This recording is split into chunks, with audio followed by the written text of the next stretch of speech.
सभी को नमस्कार। हम लोग जो सीरीज शुरुआत किए हैं उस सीरीज का ये मुझे लगता है कि आखिरी वीडियो होगा। और इसके पहले वाले वीडियो में हम लोगों ने तमाम विषयों पे बात किया। वो विषय जो आपके यूपीपीसीएस फिल्म्स में पूछे गए हैं उन विषयों पे बात हुई। और दो विषय बचे हुए हैं, ये आपका साइंस है और करंट अफेयर है, और एक ये इतिहास बचा हुआ था। इसी पे हमारी आज बात होगी। आज कोशिश करेंगे कि हम तीनों टॉपिक को समाप्त कर दें और नेक्स्ट जो वीडियो है वो आपका सब्जेक्ट वाइज है। हम लोग एक विषय को उठाएंगे, उस विषय को टॉपिक वाइज कवर करेंगे। पूरा सिलेबस जो सिलेबस हमारा है सभी को कवर करेंगे। तो आज इसी सीरीज में ये भारतीय इतिहास है। भारतीय इतिहास का ये जो पोर्शन हम लोग अभी बात करेंगे ये आधुनिक इतिहास है।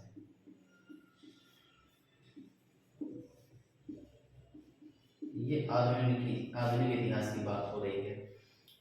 ज़्यादातर क्वेश्चन यहीं से पूछे गए हैं। हम लोगों ने पहले वीडियो में ये भी बात किया था किस विषय से कितने क्वेश्चन पूछे गए हैं। अब हम लोग उस विषय से जो जो क्वेश्चन पूछे गए हैं वो हम लोग बात कर रहे हैं, कितना गहराई में पूछा गया है या सामान्य तरीके से पूछा गया है। देखिए, पहला प्रश्न है, ये गवर्नर जनरल है और इन लोगों का योगदान क्या है। ये क्रॉस मैचिंग है। एक साइड में गवर्नर जनरल की लिस्ट होगी 3-4, एक साइड में उनका योगदान होगा। इसको क्रॉस मैचिंग हम लोग बोलते हैं। एक क्वेश्चन ये होगा। दूसरा, युद्ध का कालक्रम था। जैसे युद्ध दिया हुआ था उस युद्ध का कालक्रम पूछा गया था, कौन सा युद्ध पहले हुआ उसके बाद कौन सा होगा। जैसे ये भी पूछा गया था एंग्लो युद्ध। बहुत गहराई में नहीं, बहुत पूछेगा तो आपका कालक्रम में डेट पूछ सकता है। अगर आपको डेट याद है, अगर डेट नहीं भी पूछता है, आपको घटनाक्रम पता है कब किसके साथ हुआ था, कौन किसके बाद हुआ है, तो भी आप कर सकते हैं इस प्रश्न को। इस टाइप का पूछा था, बहुत गहराई में जाने की जरूरत नहीं है। फिर दूसरा एक घटनाक्रम है। घटना क्या है? पूना की घटना है, फिर सबने आंदोलन है, गांधी इरविन का समझौता है, द्वितीय गोलमेज सम्मेलन है। इसको पूछा गया था किसके बाद कौन सी घटना हुई। एकदम सामान्य तरीके का दोस्तों प्रश्न है। सबसे पहले कौन घटना हुई, उसके बाद लास्ट में कौन, 3-4 घटना देके पूछ लेगा। अगर आप सामान्य तरीके से भी अगर पढ़े होंगे तो आपको इन घटनाओं के बारे में पता होगा किसके बाद कौन सी घटना हुई। चौथा है आपका विद्रोह। अब विद्रोह में इसका भी कालक्रम पूछा गया था। पवना नील कुका संन्यास। हमको कालक्रम और डेट दोनों पता होनी चाहिए। अगला है पांचवा घटना कालक्रम।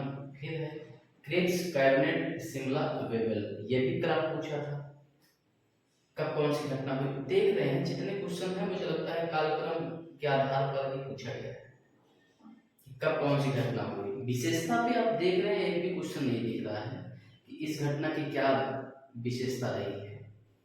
आप 1911 की घटना की बात करें, जब जॉर्ज पंचम आए थे उस टाइम की बंगाल विभाजन हुआ और राजधानी कलकत्ता से दिल्ली हुई। ये लेकर के पूछा गया था उसमें। ये शायद स्टेटमेंट का सवाल था,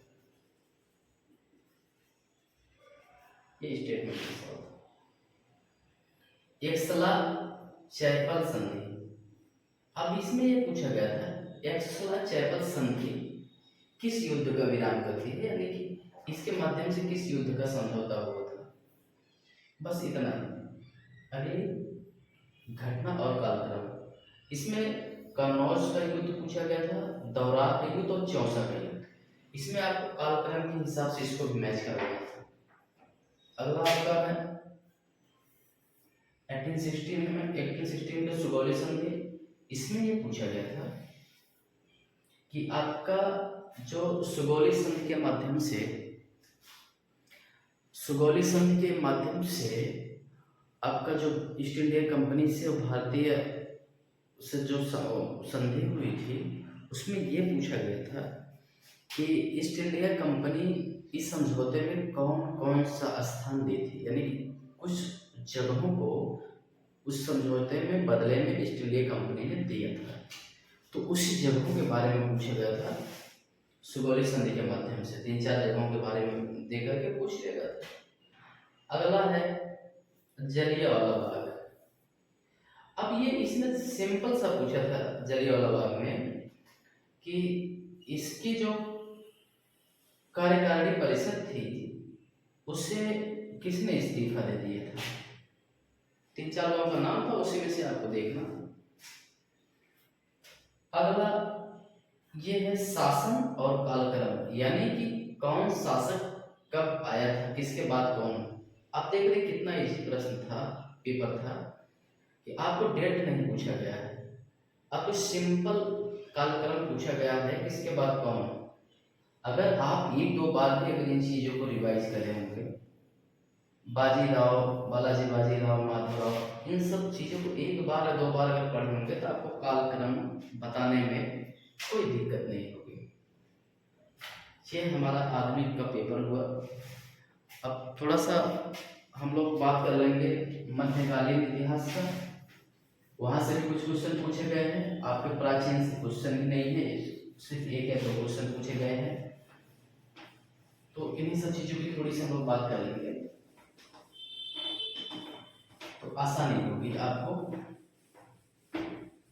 अगले पेपर के एनालिसिस में।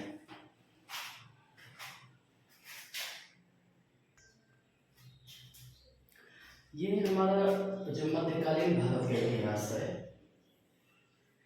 इसमें देखेंगे इसमें भी एकदम सामान्य तरीके से क्वेश्चन पूछे गए हैं, बहुत गहराई में नहीं है। पहला आपका है गुरु और शिष्य का पूछा था कि कौन किसके गुरु है, किसके शिष्य है। जैसे कबीर हो गए, अमीर खुसरो हो गए, सूरदास हो गए, मर्दाना हो गए, इन्हीं सब को पूछा था कि इनके गुरु कौन। फिर सम्राट और मकबरा पूछा था, जैसे बाबर का मकबरा कहाँ है, हुमायूं का कहाँ है, जहांगीर का कहाँ, बिल्कुल सामान्य सा प्रश्न। तीसरा तुजू के बावरी जो थी, इसके लेखक कौन है, और ये मुगल दरबार की राजभाषा थी। ये दोनों स्टेटमेंट के तौर पर पूछा गया था। अगला है बुलंद दरवाजा निर्माण कहाँ कराया गया है, किसके द्वारा कराया गया है। फिर एक कालक्रम में पूछा गया था नानक चैतन्य और नामदेव कबीर। फिर लेखक में पूछा गया था, लेखक और ग्रंथ में गीत गोविंद, नलचप्पू और कथा सरित सागर, ये किसकी किसकी रचनाएं हैं, इसको पूछा गया था। सल्तनत काल में विभाजन स्थलों का, वहाँ का विभाजन किया गया था क्षेत्र का, खालसा और जागीर।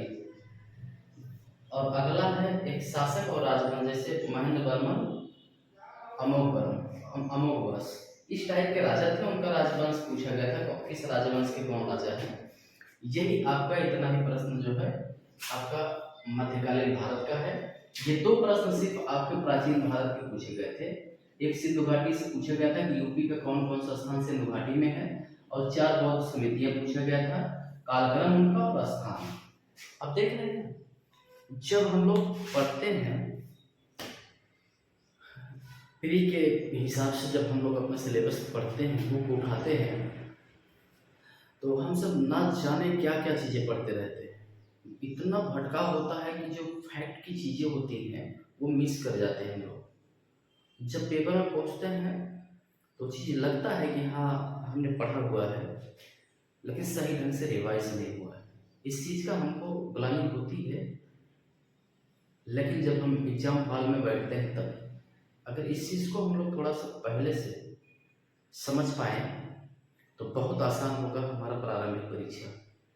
और है कुछ नहीं, आप देख रहे हैं बामुश्किल आप अगर 3-4 महीने मेहनत से तैयारी करेंगे तो आपका क्वालिफाई हो जाएगा, और हम लोग मिल करके तैयारी करेंगे और देखेंगे कैसे क्वालिफाई होता है। आप सिर्फ साथ रहें बाकी आप देख रहे हैं क्वेश्चन का नेचर कैसा है, एकदम लाइन टू लाइन है। यही तरीका है पूछने का, ऐसा नहीं है कि इससे ज़्यादा डीप जा करके पूछते हैं वो लोग। आप किसी भी साल के पेपर को उठाएंगे, लेवल उनका मेंटेन होता है, यही चीज उनका लेवल मेंटेन है। वो इससे ना हल्के में जाएंगे ना डीप में जाएंगे, उन लोगों का लेवल ही यही पूछने का है। हम लोग उस लेवल पे आ जाए तो प्रीलिम्स निकल जाएगा, और ज़्यादा कुछ नहीं करना है। अब थोड़ी सी बात करेंगे हम लोग साइंस पे और करंट अफेयर पे, उसके बाद अपना आगे का सिलेबस चालू हो जाएगा।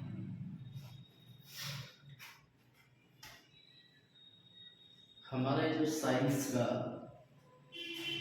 प्रश्न है, इसमें आप देख रहे हैं, इसमें पहला पूछा गया था सीसा टिन, स्टेटमेंट में पूछा गया था सीसा टिन और तांबा एल्युमिनियम, यानी कि सीसा और टिन की जो मिश्र धातु है और तांबा और एल्युमिनियम की जो मिश्र धातु है, इन दोनों में गलनांक किसका कम है, ये पूछा गया था। और पूछा किसके संदर्भ में गया था, ये फ्यूज के, जो फ्यूज बनते हैं इलेक्ट्रिक में, जहां फ्यूज बनाए जाते हैं जिसके दो वायर के बीच में, फ्यूज का गलनांक कम होना चाहिए या ज्यादा होना चाहिए, ये किस चीज का बनता है, सीसा टिन का या तांबा एल्युमिनियम का, यही पूछा गया था। उनका कंसेप्ट यही था। दूसरा, ये चांदी के बारे में पूछा गया था कि हवा में काली क्यों हो जाती है। अब ये हमको पता करना है होती है कि नहीं होती है। अगर होती है तो किसके कारण से होती है। बेकिंग सोडा के बारे में पूछा गया था, और ब्लड को लेकर के पूछा गया था कि ब्लड ये संयोजक इकाई है, और हीमोग्लोबिन के कारण इसका कलर जो है लाल होता है। ये स्टेटमेंट का सवाल था। बायोगैस के बारे में पूछा गया था कि कौन सी गैस बायोगैस है, और डॉल्फिन और व्हेल मछली को लेकर के पूछा गया था कि सांस कैसे लेती है। केंचुए को लेकर के पूछा गया था कि केंचुआ सांस कैसे लेता है, त्वचा से या और किसी से। अगला है हल्की गैस सबसे हल्की कौन है। अगला प्रश्न है केंचुआ के कितने हृदय होते हैं, और ये किसान मित्र होता है क्या, ये इस टाइप के पूछा गया था। अगला है प्रोटीन जो डाइजेशन है, प्रोटीन का डाइजेशन पेट में किन एंजाइम द्वारा होता है, यानी कि आपके स्टोमक में जो एंजाइम पाई जाती है उसमें से कौन सी ऐसी एंजाइम है जो प्रोटीन का पाचन कराती है या करती है, इसको लेकर के पूछा गया था। अम्ल और क्षार को लेकर के पूछा गया था। अम्ल किसमें पाया जाता है, मेल और फीमेल में जो वोकल वॉइस होती है ये पतली क्यों होती है फीमेल की, मेल की मोटी क्यों होती है, इसको लेकर के पूछा गया था। मानव त्वचा पसीना से प्रश्न आया था, यानी कि त्वचा में जो त्वचा से जो पसीना निकलता है तो क्या होता है, और उमस वाले दिनों में जब पसीना होता है तो क्या होता है, यही को लेकर के पूछा गया था। अगला विद्युत चुंबकीय किरण पूछा गया था घटते क्रम में। अब यहाँ देखेंगे प्रोटीन को लेकर के जो पूछा गया था, कई प्रोटीन होती हैं, तो वो स्टोमक में पेट में जो एंजाइम पाई जाती हैं खास करके उसी को लेकर के पूछा गया था कि इनमें कई एंजाइम हैं, जैसे HCl हो गया, और आपका म्यूसिन हो गया, इस टाइप की तमाम एंजाइम्स हैं आपकी जो प्रोटीन का आपकी स्टोमक में जो डाइजेशन का काम करती हैं। उसी में से एक एंजाइम थी जो प्रोटीन का पाचन करती है, उसी को आपको लेकर के बताना था। आपका जो साइंस का यही लगभग 12 से 15 क्वेश्चन थे, और काफ़ी वेटेज है इसका, इसलिए हम इसको इग्नोर नहीं कर सकते। साइंस में तकरीबन आप मान के चले 18 से 20% क्वेश्चन साइंस से ही कवर हो जाते हैं आपके प्रारंभिक परीक्षा में, और एकदम सामान्य तरीके के प्रश्न आते हैं। आप बिल्कुल घबराने की जरूरत नहीं है। आप सामान्य बुक को पढ़ें और ज़्यादातर बायोलॉजी को पढ़ें। आप देख रहे हैं इनमें तमाम सारे जितने हैं बायोलॉजी और केमिस्ट्री के हैं, एक फिजिक्स का शायद एक ही है वो लास्ट वाला। हालांकि केमिस्ट्री के कम आते थे, फिजिक्स ज़्यादा आती थी और बायोलॉजी तो सबसे ज़्यादा। लेकिन इस बार पैटर्न हल्का सा चेंज किया है, केमिस्ट्री से पूछ लिया उठा के। लेकिन हमको तीनों पोर्शन को तैयार करना है। लेकिन हम अगर चाहे तो बायोलॉजी को अच्छे से तैयार कर लें, केमिस्ट्री और फिजिक्स को स्किप कर सकते हैं, या हल्की सरसरी निगाहों से एक बार पढ़ सकते हैं। आप एक दो क्वेश्चन आते हैं कर ले जाएंगे, नहीं करेंगे तो बहुत लोड लेने की ज़रूरत नहीं है। अब हमारा बचा है करंट अफेयर। अब हम थोड़ी सी करंट अफेयर की बात करेंगे कि करंट अफेयर में किस टाइप के क्वेश्चन पूछे जा रहे हैं। बहुत गहराई में जाके पूछे जा रहे हैं या सतही तौर पे। तो उसी तरीके से हम लोग करंट अफेयर की जो तैयारी होगी करते चलेंगे साथ में। तो इसी के साथ हम इस वीडियो को यहीं रोकते हैं और अगला वीडियो जो आएगा वो आपका करंट अफेयर का होगा। तो साथियों नमस्कार।